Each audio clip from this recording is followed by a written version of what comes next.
النهاردة مش يوم عادي. النهاردة السما بتتغير والطاقة بتتهز والناس كلها بتبص لفوق. خسوف القمر الكلي بيحصل دلوقتي، والليلة دي ممكن تكون من أكتر الليالي تأثيرا في حياتك. في الفيديو ده هنعرف كل حاجة، يعني ايه خسوف وبيحصل ليه الناس بتخاف منه، وازاي ممكن يغير حياتك. وكمان هنتكلم عن تأثيره على الأبراج والطاقة والترندات اللي مولعة على السوشيال ميديا. يلا نبدأ. خسوف القمر بيحصل لما الأرض تيجي بين الشمس والقمر وتمنع نور الشمس يوصل للقمر. القمر وقتها بيدخل في ظل الأرض وبيبدأ يتغير لونه تدريجيا لحد ما يبقى أحمر غامق، وده اللي بنسميه القمر الدموي. الظاهرة دي بتحصل كل فترة، بس مش دايما بتكون خسوف كلي، يعني القمر بيختفي تماما من النور ويتحول لحاجة شبه مرعبة بس في نفس الوقت ساحرة. ليه بيحصل دلوقتي؟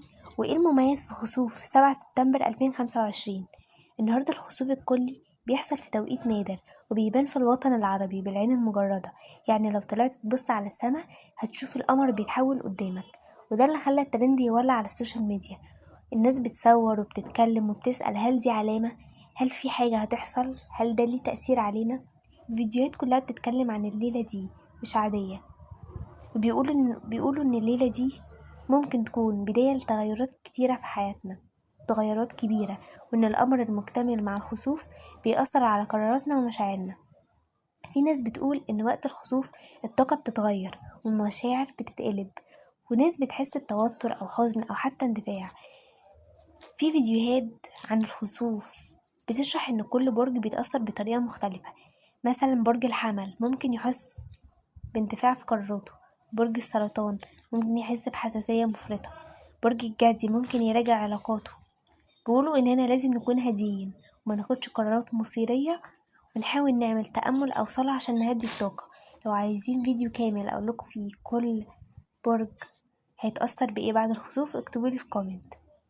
في فيديوهات بتقدم نصايح مهمة زي خسوف القمر 7 سبتمبر، بيقولوا فيها نصايح وتحذيرات. بيقولوا بلاش تبص للقمر لفترة طويلة، وحاول تتجنب الجدال أو المواجهات، واعمل تأمل أو صلاة. اشرب مياه كتير وبلاش تاخد قرارات كبيرة، لأن الطاقة وقت الخسوف بتكون مش مستقرة، ممكن تأثر على حالتك النفسية.